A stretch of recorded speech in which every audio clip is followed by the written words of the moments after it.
Hey, what is up, warriors? It's the Quadfather here, and I am an ESTP. Do you know what I'm talking about? That is my personality type, based on the Myers-Briggs personality type indicator. Knowing my personality type has really helped me to understand why I like certain things, why I do certain things, why I behave certain ways. And it's helped me understand other people too. There's not a good or a bad or a right or a wrong type of personality, but based on these 4 different categories, actually there's 8 total different personality indicators, and they work out to be about 16 different combinations, but they're on 4 different scales, and I'll tell you about those.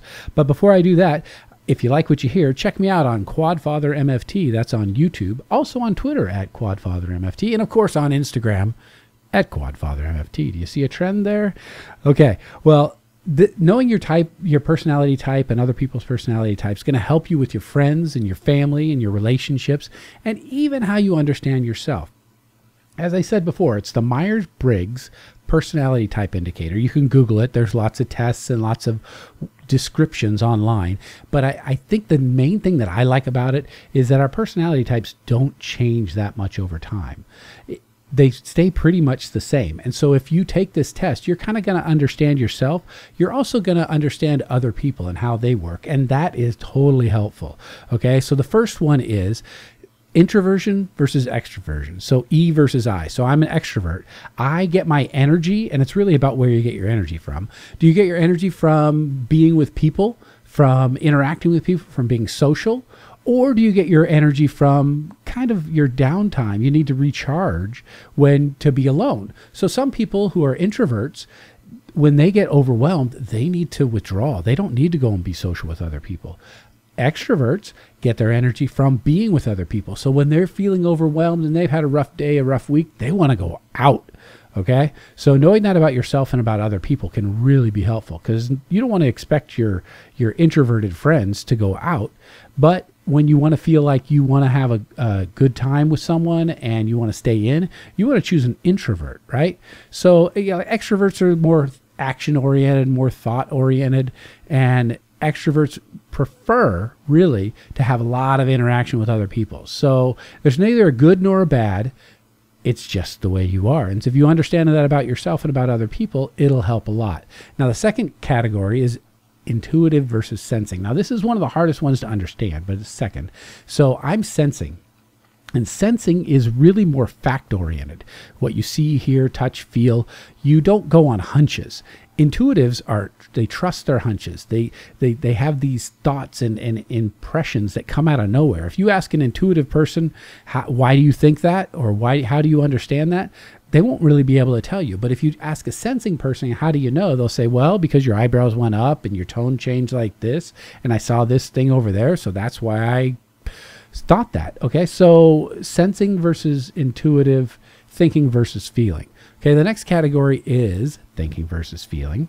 Okay, so thinking people, now that we all understand this, right? I mean, thinking people want logic, they want reason, they want kind of a scientist view of the world. They want to process things in their brain. They don't just have an emotional reaction. There's a lot of people who make decisions based on their feelings, okay? Not good or bad. Other people make decisions based on the logical outcomes and the consequences of the decisions that they make, right? So feeling people want to have harmony, they want to be balanced, they want to make sure it's a good fit for everyone involved. Thinkers want to be more logical. They want to give direct feedback. So some of your friends who are very straightforward and clear and concise, they may feel like they're being harsh, but they're coming from a thought-oriented place. They're not thinking about your feelings and how you process their information. They're just telling you the facts, right? Just the facts. I don't mean to offend. I don't want to be hurtful, because they're not thinking about the feeling part of what they're saying. But sometimes thinkers and feelers can get in conflict because someone's just like, well, that's just the way it is. That's just what I think, and these are the facts. And the other person's like, man, but you hurt my feelings. I don't like it that you're just being all logical and not understanding who I am. So there's so much to be learned. And if you guys can learn your personality type, how it interacts with others, There is so much information on the Myers-Briggs type indicator. It can really help you get what you want and actually end up living a happier life. Okay, so the last category we've done introvert versus extrovert. We've done sensing versus intuitive. We've done thinking versus feeling. Now this is judging and perceiving. And judging and perceiving really is the most misunderstood of all the different categories of the personality types, because every time somebody thinks of judging, they think of judgmental. They think that someone else is evaluating you negatively. Well, in the Myers-Briggs personality type indicators, judging is not about evaluating other people. Judging really just are the type of people who like to make a conclusion. So they're the people who make more snap decisions. Okay, they just want the biggest problem for those who are really, really heavy on the judging side, the J's, which is not me, they have problems if things are unsettled. They just want a decision. Just let's get to a decision. Those are the judging people. We all know people like that. It's not a bad thing. If they're accurate in their decisions, they get to decide and move on. Whereas people like me, the perceivers, we like to keep our options open. We want to keep gathering information. We don't want to jump to any conclusions. We want to know as much as we can before we make our final decision, right? So the perceivers are the ones who are on the test. They're going to finish last. That doesn't mean they don't know the information. They just want to make sure they've gathered all the information they can before they actually make their final decision. So on a test, like I would take most of the time to decide on my test because I'm a perceiver, because I'm thinking, well, if I read something, if I don't know the answer to number 3 and I read something in question number 16 that gives me a clue to what my answer in number 3 should be, I want to use that information later. Whereas a judger would just answer, well, the best decision is number 3 is D. I'll just decide and move on because I don't want to have to think about it and come back to it. So there's a lot of information out there on this, and I just wanted to share a little bit about it because I think it's one of the things, it's the one thing that has helped me in a lot of my learning to understand people and to actually have a better life.